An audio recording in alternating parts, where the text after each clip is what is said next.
Don't be looking at me like that, cop. He's 45, bro. I'll fuck him up. Don't look at him. Don't look at him in the face. He's following this guy here, dude. It's 45. I'm going 42. You stay in your lane, homie.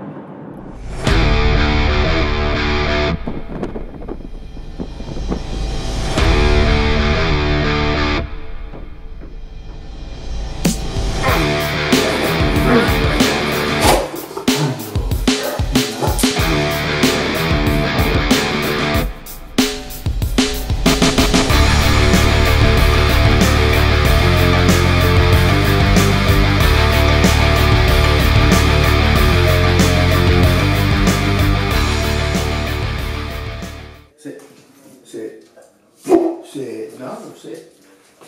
Stay. Sit. No. Shake.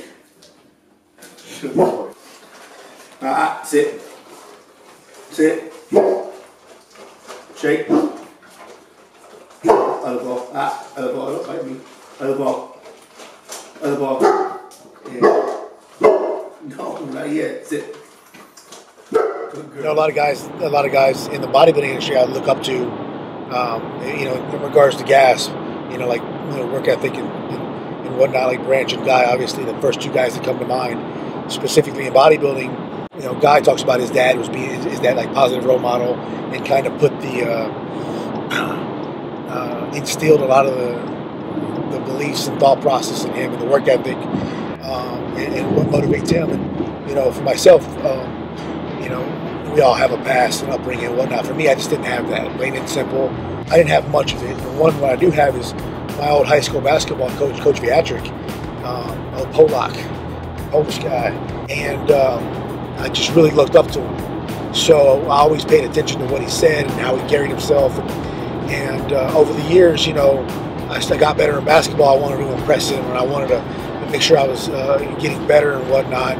When we got into high school, his passion for basketball and for coaching us was pretty intense. And one thing he said is that, you know, he didn't understand why we were all okay with mediocrity, and it kind of seemed like that was the thought process kind of around the town at that time, is we were okay with being mediocre. And so that you know, has stayed with me, and whatever I wanted to do, whether it be bodybuilding or farming or sales with Nutrex, you know, not settling to be mediocre, just be the best that I could be at that given time, and work my ass off at that given time to produce the best that I could, because it's not okay to be okay with mediocrity. And so, you know, I thank him, you know, even after Nationals, I thanked him. I told his wife too, because he's not really on social media much, and I don't think he gets on the phone too much. But I plan to go see him here soon, and you know, it's been a couple years since I have seen him and his family, and I'm very appreciative of what he did for me, helping me out and taking me to practice and whatnot. So, but you know, the biggest thing was those few phrases that stayed with me. Coach V, if you're watching, thank you.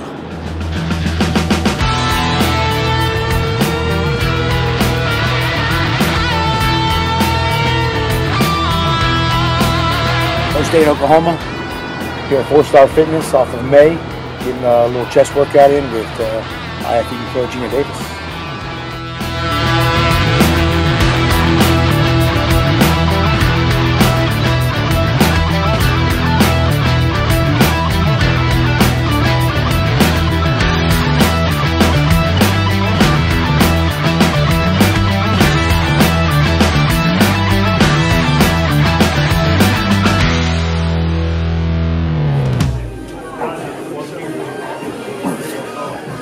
Okay, I met Shaun and his lovely wife about, I'd say 3+ years ago, and very promising up and coming bodybuilder. Saw him dominate, just looked great at the Grand Prix. Very impressed with his hair. Always the hair. Yeah, always the hair. And just thought he had something special. There was something special about him. And then he went on, and I was at Nationals, and I was able to see him win the overall at Nationals this past year, and just blew me away. Very proud of him to see that full circle moment. And then after that, he called me up and wanted to talk about possibly coming on to G-Force and training with me. And I was more than happy to take him on. Incredible athlete.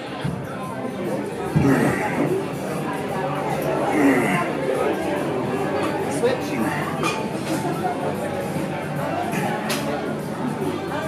Come on.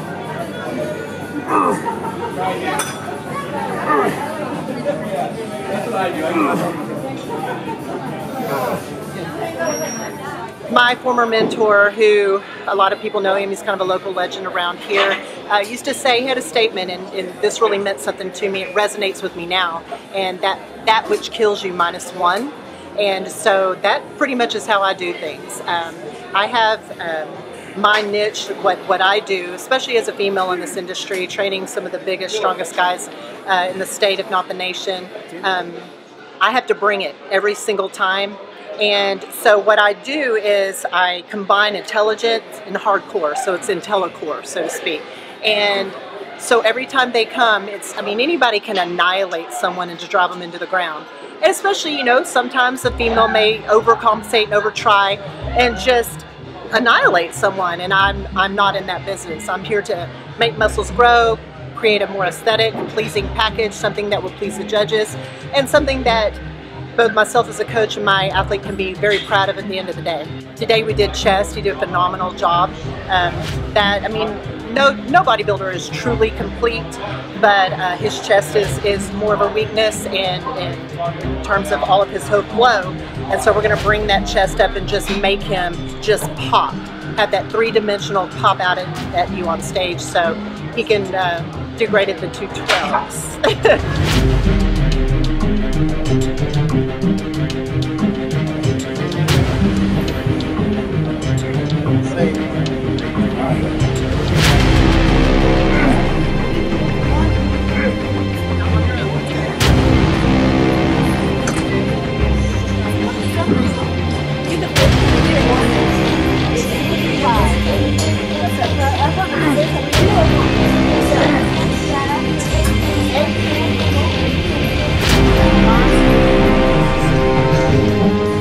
Ounces of top sirloin and 200 grams of sweet potato.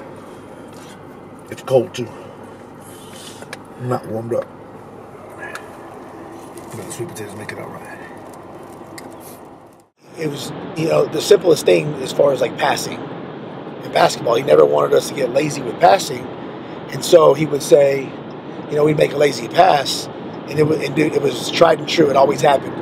And somebody else would make a lazy pass, and somebody else would make a lazy pass, and then somebody would take a crappy shot, and then we missed that shot. He always would say, a bad pass leads to a bad pass, leads to a bad shot, leads to a missed shot. And so for me, what I've taken from that is it's kind of like a snowball effect of negativity. So negativity leads to a bad decision, or treating people bad, or making the wrong choice. Day 2 on the road. We're here at Stretch U in Norman, Oklahoma. Some guys I've known for a while, for about 4 or 5 years now. They used to work on me when I lived here.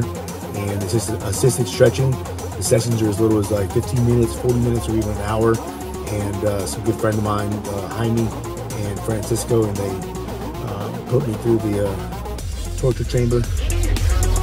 Push and relax good. Push and relax back. 1, 2, 3. Relax. Last 1, 2, 3.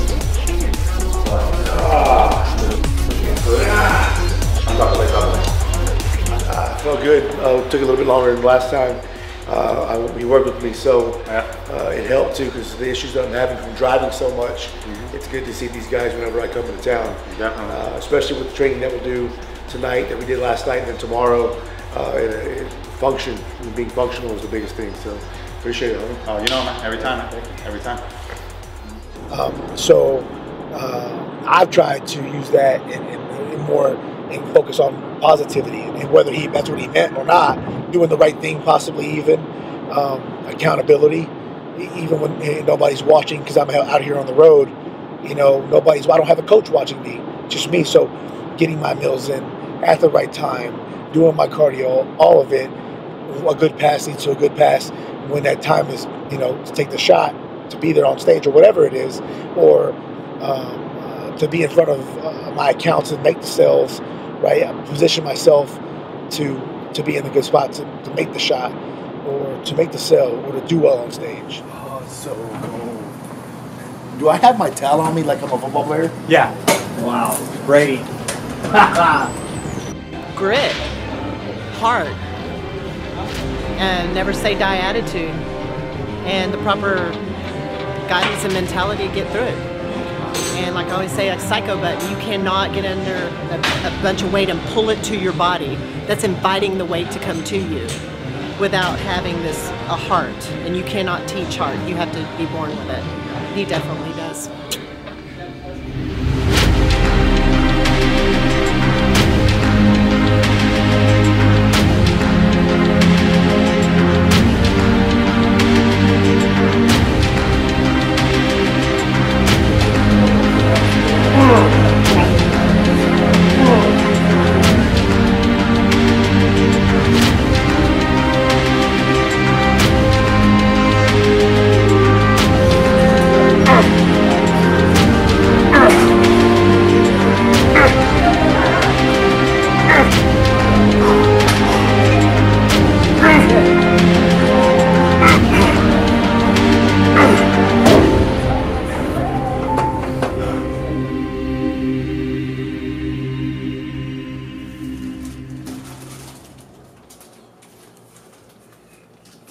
Two turkey, two chicken and rice, two turkey and rice.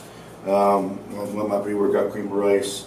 I'll do an isolate with it. I've got my egg whites already pre-made over there. I know most people turn a nose up to making their eggs ahead of time, but they don't really bother me. And I can make them the entire week in about 10 minutes. So it knocks it out, not having to worry about it in the morning when I'm trying to get out to accounts.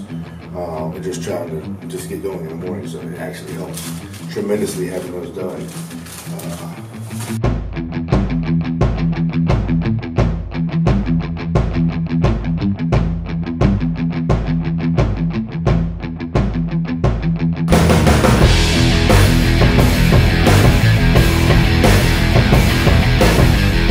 Whether you think you can or you can't, you're right.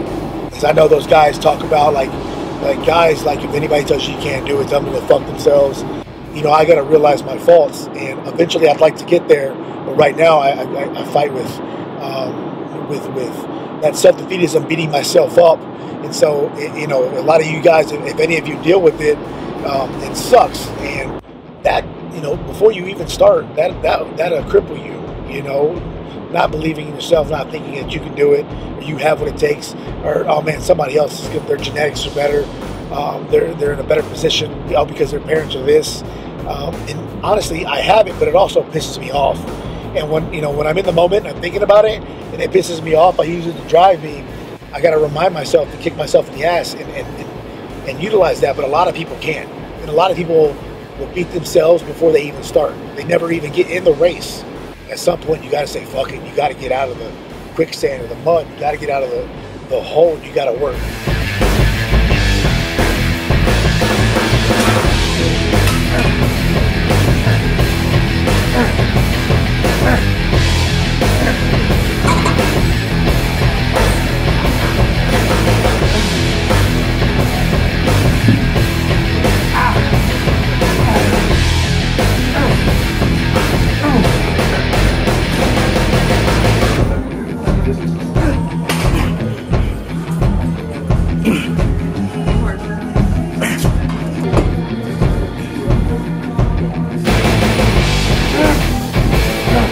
One thing that I've always told myself, and I'll tell my kids in the future, is I don't like that whole saying, you know, you can have whatever you want. No, you can't fucking have whatever you want.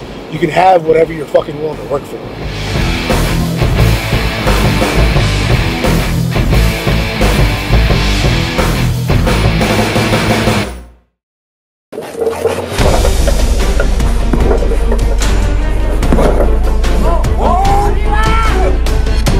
Said your physical fitness at least once in your career will determine whether you live or die.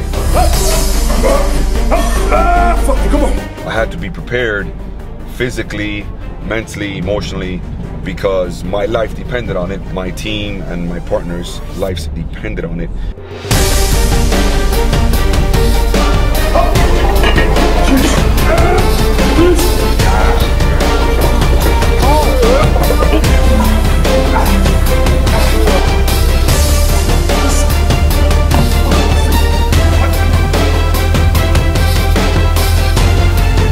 You wish for the best and you prepare for the worst, you know? That's always the key there.